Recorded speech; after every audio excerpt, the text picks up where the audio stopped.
बृहन्मुंबई महानगरपालिका निवडणूक आणि या संदर्भात काल आयुक्त भूषण गगराणी यांनी राजकीय पक्ष आणि प्रतिनिधींसोबत बैठक घेतली आहे। या बैठकीत संदेश कोंडविलकर हे देखील उपस्थित होते।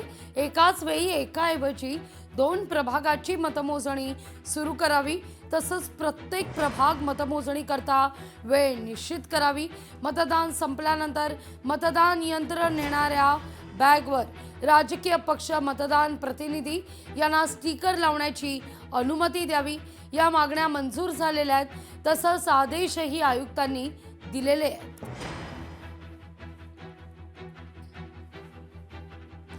भाजपनं आता अमरावतीमध्ये राणा दाम्पत्याला चांगलंच घेरलंय। अनिल बोंडेंनंतर नितेश राणेंनी देखील राणा दाम्पत्यावर निशाणा साधलेला आहे। उगाचच आमच्या नादी लागू नका, नितेश राणे म्हणतात। थोडा पाना ढिला केला तर तुमची कारही बंद पडेल, नितेश राणेंचा दाम्पत्याला इशारा आहे। देवेंद्र फडणवीस साहेब हे आमचे आहेत, कोणी दुसरे तुमचे व्हिडिओ दाखवत असतील ते चायनीज मॉडेल आहे। ओरिजिनल भारतीय जनता पक्ष इथे आहे, बाकी सगळे फक्त आमचे व्हिडिओ वापरणारे आहेत। त्यांना विचारा, अरे बाबा तेरे को तो तेरा पाना तो ठीक ही किया देवेंद्र फडणवीस साहब ने, तू किधर पाना चला रहा है? थोड़ा हम लोगों ने पाना ढीला किया है ना, तेरा गाड़ी भी बंद पड़ जाए। पण उघड नका आमच्या नादी लागू।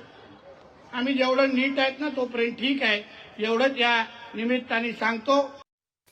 बच्चू कडू यांची भाजपवर सडकून टीका आहे। भाजप रामाचं नाव घेतं आणि काम रावणासारखं करतं, असं बच्चू कडू म्हणतात।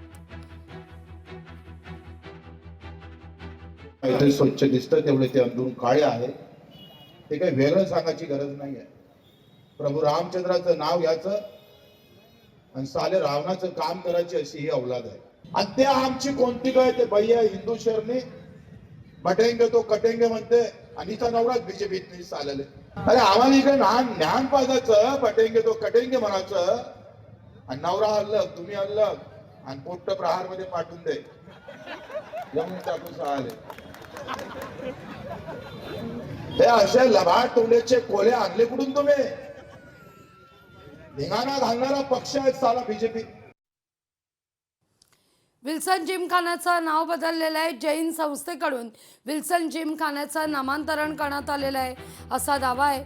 जैन जिमखाना असं जिमखान्याचं नामांतरण करण्यात आलेलं आहे। आता या जिमखान्यात धार्मिक उपक्रमांना सुरुवात झाली आहे। विशेष म्हणजे या मैदानात तरुण पिढी खेळण्याकरता येत होती। आता याच कारणानं ऐन निवडणुकीत वाद उफाळताना दिसतोय। जिमखाना मराठी माणसाचा हातात तो राहू द्या, यासाठी गिरगावकरांनी संघर्ष अजूनही संपलेला नाही। तिथे आता कबूतरखाना करावा बाहेर त्यांनी, त्या बाहेरच्या मैदानामध्ये, पण सर्व नियम डावलून घाईघाईनं हा जिमखाना जैन संघटनेला देण्यात आला, मंगलप्रभात लोढा यांच्या दबावामुळे। आणि याला जबाबदार राज्याचे मुख्यमंत्री आणि महसूल मंत्री चंद्रशेखर बावनकुळे सुद्धा आहे।